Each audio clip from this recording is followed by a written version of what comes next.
ఉన్న బంగారాన్ని విడిపించి ఆ రోజు ఆన్లైన్ రేటుకే మేము కొంటాం. Sharma gold company. Welcome to Suman TV. నేను మీ సుమన్ టీవీ. సో ప్రస్తుతం అయితే మనం చూస్తూనే ఉన్నామండి తిరుపతి ప్రసాదం, వాళ్ళ శ్రీవారి ప్రసాదంలో ఇవాళ మనం కనుక చూస్తే దానికి సంబంధించినటువంటి విషయంలో రెండు తెలుగు రాష్ట్రాల్లోనే కాదు దేశం మొత్తం కూడా చర్చ జరుగుతూ ఉంది. అయితే జరిగినటువంటి దానికి ఎటువంటి సూచన అటు గవర్నమెంట్కి ఏం చేస్తే బాగుంటుంది, అంటే తెలుగు రాష్ట్రాల్లో ఉన్నటువంటి గవర్నమెంట్ ఏం చేస్తే బాగుంటుంది, ద సేమ్ టైం దేశం నుంచి కనుక మనం చూసుకుంటే మనం చేయాల్సినటువంటి ఏ వర్క్ అయితే ఉంటుందో ఏ విధంగా చేస్తే బాగుంటుందో అనేది ఈరోజు మనతో పాటు బీజేపీ నేత మాధవీలత గారు ఉన్నారు. వారి మాట్లాడి తెలుసుకుందాం. నమస్కారం మేడం. నమస్కారం నాయన. ఈరోజు అంటే ప్రతి హిందువుల మనోభావాలు దెబ్బతిన్నాయి అనటంలో ఏ మాత్రం సందేహం లేదు. వాళ్ళ ఏపీలో అయితే చూస్తే అట్టుడిగిపోతుంది, దేశం మొత్తం దీని గురించి చర్చ జరుగుతుంది, తిరుపతి శ్రీవారి ప్రసాదం గురించి. మీ స్పందన ఏంటి మేడం దీని మీద? తమాషైన విషయం ఏంటంటే నాయన, మనందరం తెలుసుకోవాల్సింది వెంకటేశ్వర స్వామి శ్రీవారు అనే పేరుతో వెలసిన ఆ మహావిష్ణువు 7 కొండలను దాటి తిరుమలలో వెలిసిన ఆ మహానుభావుడు, ఆయన ఔదార్యం ఎంత గొప్పదో తెలుసా నాన్న. ఆయన నగలు దొంగలించేశారు, చాలా వజ్రాలు వైడూర్యాలు మాణిక్యాలు దొంగతనం అయ్యాయి, విగ్రహాలు దొంగతనం అయ్యాయి, ఉండి డబ్బులు దొంగతనం అయ్యాయి, పరమతం వాళ్ళందరినీ చైర్మన్లుగాను ఎండోమెంట్ మినిస్టర్లుగాను ఈఓలు కానీ పెట్టారు, మత మార్పిడి చేసుకున్న వాళ్ళందరినీ పెట్టారు. అప్పుడు కూడా ఆయనకి ఇంత కోపం రాలేదు నాన్న. ఆ ప్రసాదం ఇంత దౌర్భాగ్యంగా జంతువు కొవ్వుతో పదార్థంతో చేసింది ఆయనకి పెట్టి ఉంటే కూడా ఆయనకి ఇంత కోపం వచ్చేది కాదు. కానీ ఈ దుర్మార్గులు ఎవరైతే చేశారో, ఈ దురాగతం చేసిన రాక్షసులు ఎవరైతే చేశారో, ఇది అమాయకంగా వెళ్ళి వాళ్ళ తలనీలాలు, వాళ్ళ దగ్గర ఉన్న ముడుపులు ఒలిచి ఇచ్చేవాళ్ళు ఉంటారు చూడు నాన్న, వాళ్ళందరికీ కూడా ఆయన పేరుతో అందించారు ఈ ప్రసాదాన్ని. అవునండి. అందుకే ఆయన కలియుగ వికృత రూపం దాల్చి దీన్ని బయటికి తెచ్చాడు. అన్నిటికన్నా మనమందరం తెలుసుకోని ఇంకొక అద్భుతమైన విషయం ఏంటంటే, ఈ సంవత్సరం రామచంద్రుడి ప్రాణ ప్రతిష్టాపన అయ్యాక 2 లక్షల లడ్లు అయోధ్యకు వెళ్ళాయి. అవును. అంటే దాని అర్థం ఏంటి? అక్కడ జరిగింది విగ్రహ ప్రతిష్టాపన కాదు, సాక్షాత్తు రామచంద్రుడు భూమి మీద దిగాడు. ఆయన రూపమైన అవతారమైన వెంకటేశ్వర స్వామి విషయంలో ఆయన వరకు కూడా వెళ్ళిపోయింది. కాబట్టి ఇది ఆయన పునః భారతదేశంలో రామరాజ్యం స్థాపితం చేయడానికి వచ్చాడు అన్న మాటకు తిరుగులేదు. ఇది ఇలా బయటికి వచ్చిన ఈ విషయం, ఇది కురుక్షేత్రానికి నాంది మాత్రమే, ధర్మయుద్ధానికి నాంది మాత్రమే. దురాగతాలు చేస్తూ హైందవులని రకరకాల మతాలకు మార్పిళ్లు చేస్తూ, ఆడపిల్లల మీద దురాగతాలు చేస్తూ, ఆడపిల్లలతో మత మార్పిళ్లు చేస్తూ, హిందువులను హింస పెడుతూ 62 సంవత్సరాల రథాలను కాల్చేస్తూ, రామచంద్రుడి విగ్రహాల తలలు తీసేస్తూ, పిఠాపురంలో కానీ విజయనగరంలో కానీ ఇవన్నీ దురాఘాతాలు చేస్తున్న వాళ్ళందరికీ ఏ మతమైనా భగవంతుడు సాక్షాత్తు దిగాడు, ఆయన ఇప్పుడు చూపించబోతున్నాడన్న దానికి పరమేశ్వరుడు భూమి మీదకి వచ్చాడని చెప్పడానికి ఇది ఒక పెద్ద నిదర్శనం. దీని మీద రకరకాల పాలిటిక్స్ అయితే చేస్తూ ఉన్నారండి, అంటే ఏపీలో జరిగేటువంటివి. దాని మీద మీ ఒపీనియన్ ఏంటి మేడం? మంచి మర్యాద, రాజకీయంలో రాజు ఒక చేయవలసిన క్రియ అంటే ప్రజలను సంరక్షించడం అనే దాన్ని కూడా మర్చిపోయి, డబ్బే సర్వస్వం అనుకొని గడ్డి తినడానికి కూడా వెనకాడని రాజకీయ నాయకులు ఇంతకన్నా బాగా ప్రవర్తిస్తారని ఏమనుకోగలుగుతాం నాయన. కానీ వాళ్ళందరికీ కుక్కకాటుకు చెప్పు దెబ్బలు అలాంటి ఒక సమాధానం ఉంది. నీకిది రాజకీయం, నీవో అది మీరో మీరందరో సంబంధం లేదు. నేను ఒక హైందవ స్త్రీలాగా మాత్రమే మాట్లాడుతున్నాను, నాకు ఒక పార్టీతో సంబంధం లేదు. మీరు చేసే దురాగతాలకి హైందవులు ఇస్తారు మీకు సమాధానం.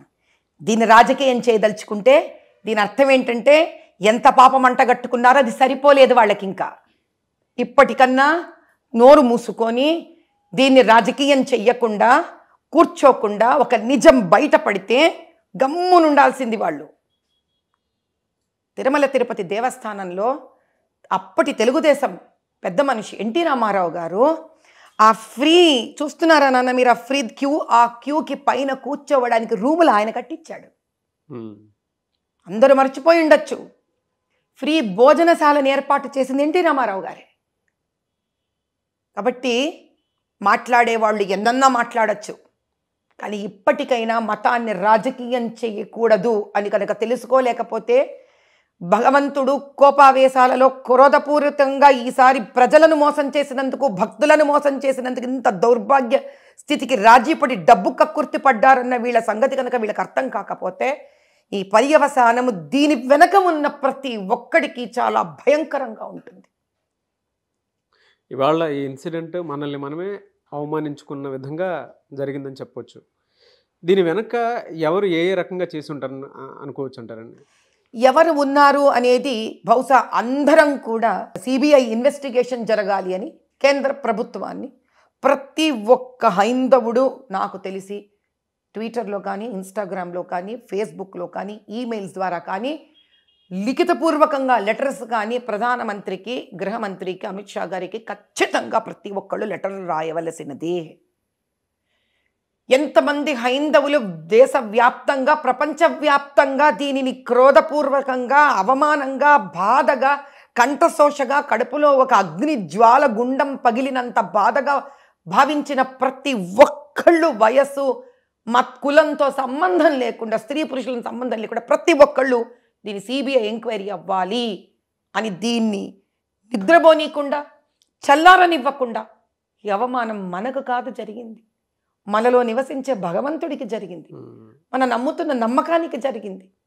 సనాతన ధర్మం అంటే ఎన్ని ఏండ్ల క్రితం వచ్చిందో ఈ ధర్మం తెలియకుండా. ఇప్పుడు మిమ్మల్ని ఒక ప్రశ్న వేస్తాను నాయన, వెంకటేశ్వర స్వామి దగ్గరికి వెళ్ళి అన్ని కోరికలు కోరుకుంటూ ఆయనకు దుర్మార్గపూర్వకమైన లడ్లు పెడితే దానికి మాత్రం మనం ఎవ్వరం స్పందించట్లేదంటే వెంకటేశ్వర స్వామి మన మాట వింటాడా? ఇంకా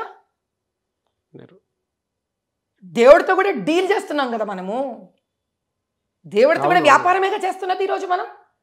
మనం వెళ్తున్నాం కదా, కొండెక్కుతున్నాం కదా, గుండు కొట్టించుకుంటున్నాం కదా, మెట్లెక్కుతున్నాం కదా, ఉండిలో వేసేటప్పుడు నాకు ఈ కోరిక కావాలి, నాకు ఆ కోరిక తీరాలని అడుగుతున్నాం కదా. కాబట్టి అదే వెంకటేశ్వర స్వామికి అన్యాయం జరిగింది కాబట్టి మనం నిలబడాలి. ఇప్పుడు దీనిని న్యాయం జరిగే వరకు నోరు మూసుకొని ఉండకూడదు. ఇది కేవలం ఒక లడ్డు సమస్య కాదు, నగలు, నాణ్యాలు, ఆస్తులు, డబ్బులు, హుండీలు ప్రతిదీ బయటికి రావాల్సిందే. వాళ్ళ రెండు తెలుగు రాష్ట్రాల్లో మీ వాయిస్కి ఒక పవర్ ఉంది. సో రెండు తెలుగు రాష్ట్రాల్లో ఉండేటువంటి మన తెలుగు వాళ్ళకి ఈ ఇన్సిడెంట్కి సంబంధించినటువంటి వాటిలో ఏం చెప్తారండి? రెండు తెలుగు రాష్ట్రాలు మాత్రమే కాదు, దేశం మొత్తమే కాదు, ప్రపంచం మొత్తం ఉన్న తెలుగు వాళ్ళందరికీ, తెలుగు భాష అర్థమయ్యే వాళ్ళందరికీ ఒకటే చెప్తున్నాను, జాగ్రత్తం కాండి. సిబిఐ ఎంక్వైరీ అయ్యే వరకు నిద్రపోకండి. మీరెవరు ఢిల్లీకో, హైదరాబాదుకో, తిరుపతికో పరిగెత్తెళ్ళక్కర్లేదు. మీ చోట్ల నుంచి ప్రతిరోజు ఒకటే మ్యాటర్, ప్రతిరోజు ట్వీట్ చేయండి, ప్రతిరోజు అదే matter, cut paste copy, cut paste copy, cut paste copy. ఇన్స్టాగ్రామ్లలో, ట్విట్టర్లలో, ఫేస్బుక్లలో, ఈమెయిల్స్లలో ఆ 10 నిమిషాలు వెంకటేశ్వర స్వామి కోసం ఇస్తున్నాం అనుకోండి, మన ధర్మం కోసం ఇస్తున్నాం అనుకోండి, రేపు పొద్దున ఆయన తిరుపతికి వెళ్ళాలంటే మొహం చూపించుకోవాలి ఆయనకి మనం. రోజుకొక్కసారి ఢిల్లీకి ప్రధానమంత్రి గారికి, అమిత్ షా గారికి, ప్రధానమంత్రి గారికి, అమిత్ షా గారికి సిబిఐ ఎంక్వైరీ కావాలి, సిబిఐ ఎంక్వైరీ కావాలి, సిబిఐ ఎంక్వైరీ కావాలి. ఎంతసేపు కావాలి నాన్న నీకు ఇది? నీ ఇంట్లో నువ్వు ఉండి ఈరోజు నువ్వు పింగ్ చేయడానికి నీకు ఎంతసేపు కావాలి? ఒక మౌన వ్రతంలాగా take it up as a challenge. ఒక యుద్ధం ఇది, హైందవ యుద్ధం ఇది, హైందవ ధర్మ యుద్ధం ఇది. ఎలా చేయాలి యుద్ధం? చేయండి. ఇంత భారీ కుట్ర వెనుక నాయకుల నెగ్లిజెన్సీ ఎంతవరకు ఉందని అనుకోవచ్చు? నెగ్లిజెన్సీ కాదు నాన్న, నెగ్లిజెన్సీ అంటే ఏంటో చెప్తాను. సపోజ్ ఒక చిన్న బిడ్డ ఉంది మన దగ్గర, ఆ చేయి పట్టుకొని తీసుకొని వెళ్తూ ఉంటారు ఏ ఎగ్జిబిషన్కో, సంతకో, తిరునాళ్లకు. గబుక్కని పిల్ల చేయి వదిలేసి వెళ్ళిపోతుంది. అది నీకంటే నేను ఇటు గాజులు చూస్తున్నాను అనుకో, ఏ ప్రసాదం కొంటున్నాను, బిడ్డకి ఏదో బొమ్మ కొంటున్నా, ఆ దూరంలో ఉన్న పిల్ల చేయి వదిలేసి వెళ్ళిపోయింది, అయ్యో పిల్లని పట్టించుకోలే, అది నెగ్లిజెన్సీ నాన్న. మీ ఇంటికి ఎవరో వస్తారు, నువ్వు వాళ్ళకి భోజనం పెట్టాలి, నువ్వు వంట చేసేటప్పుడే చాలా డిసైడ్ అయ్యి అందులో పదార్థాలంతా కలిపి బాగా వంట చేసి నువ్వు వాళ్ళకి పెట్టావనుకో, నెగ్లిజెన్సీ ఎట్లయింది నాన్న? అందుకే పరభాషను మనం వాడకూడదు. నెగ్లిజెన్సీ అమాయకంగా చేసేది, తెలియనితనంతో చేసేది. ఇది నెగ్లిజెన్సీయా? ఇది దుర్మార్గము, రాక్షసత్వము, అవినీతి. రిపోర్ట్స్ చూసాక మీకు ఏమనిపించిందండి అసలు? నాకున్న వయసానికి ఎందుకు అడుగుతావు నాయన ఆ ప్రశ్న? నువ్వు ఎందుకు అడుగుతావు? దేవుణ్ణి కోరుకుంటున్నాను, అయ్యా సాక్షాత్కరించి వీళ్ళ నాశనాన్ని కోరుకోనాయన అనుకుంటున్నాను. నీ పట్ల, మా అందరి పట్ల మాకు తినిపించిన ఈ లడ్లు చేసిన మొత్తం టీం గ్యాంగ్ ఎంతుందో వీళ్ళని శపించు, వీళ్ళ వంశాలను శపించు. నేను తిన్నాను కదా ఆ లడ్డు, జీవితాంతం పూజా పునస్కారం చేసుకోవడం ఏంటి? ఆ లడ్డు తినేటప్పుడు నేను తిన్నాను, నాలుగు పరమేశ్వరుడు తిన్నాడు, ఆయన తిన్నాడే. ఏం చేయమంటావు? ఏం చేయమంటావు? రాజుల కాలం ఉండింటే పోయి అసలు గంట కొట్టి ఉరిదిగండ్రా విండి అని చెప్పి ఉండేదాన్ని రాజుకి. తమాష అయిపోయింది, వీళ్ళందరికీ తమాష అయిపోయింది. లేదు, భగవంతుడు ఊరుకోడు, ఖచ్చితంగా ఊరుకోడు. అయోధ్య ప్రాణ ప్రతిష్టాపన అవ్వడం ఏంటి, ఆయనకు 2 లక్షల లడ్లు వెళ్ళడం ఏంటి, ఇప్పుడు ఇది ఇట్లా బయటికి రావడం ఏంటి? కంఠశోష కడుపులో, అయ్యో ఈయన ఆస్తులు పోతున్నాయే, నగలు పోతున్నాయే, డబ్బులు ఇక్కడెక్కడికో వెళ్ళిపోతున్నాయే, వెంకటేశ్వర స్వామి కలియుగ దైవం ఎందుకయ్యా నోరు మూసుకొని కూర్చున్నావు అనుకుని రోజు బాధపడేదాన్ని నేను కొన్ని ఏళ్లగా. కొత్త ఆయన కళ్ళు తెరిచాడు, అన్యాయాన్ని బయటికి తీసుకొచ్చాడు. ఇంకా ఊరుకోడు ఆయన. హైందవులందరూ జాగ్రత్తం కావాలి, భగవంతుడు మన పట్ల ఉన్నాడు. కానీ ఇప్పుడు మీరు భగవంతుడు పట్ల ఉన్నారా లేరా అది మిమ్మల్ని మీరు ప్రశ్నించుకోండి. ఫైనల్గా ఒక క్వశ్చన్ మేడం, అంటే ఏపీ సీఎంకి మీరు ఎలాంటి సూచన చేస్తారు ఈ ఇన్సిడెంట్కి సంబంధించి? ఆయనని ఒకటే కోరుకుంటాను, అయ్యా మీరు ఈ విషయాన్ని బయటకు తీసుకొచ్చి మా అందరి నెత్తి మీద పాలు పోసారు, కానీ దయచేసి ఇది సిబిఐకి అప్పచెప్పండి, ఢిల్లీకి రిక్వెస్ట్ పెట్టండి. మీరు కూడా, మేము రకరకాల మీడియా ద్వారా మిమ్మల్ని బ్రతిమిలాడుకుంటున్నాము, ప్రాధేయపడుతున్నాము. మనందరం కలిసి అక్కడ ఇవ్వడమే కాకుండా తిరుమల తిరుపతి దేవస్థానంలో అసలు అపార వైష్ణవ ఆచారం ప్రకారం వాళ్ళు ముక్కుకి మూతికి కూడా బట్ట కట్టుకొని పరమేశ్వరుడికి నైవేద్యం అర్పిస్తారు. ఎందుకంటే ఆ వాసన కూడా వాళ్ళు పీల్చకూడదని అంత నిష్ఠతో చేస్తారు వైష్ణవులు ప్రసాదాన్ని. ఏమిటి కర్మ? అటు తిరుపతికి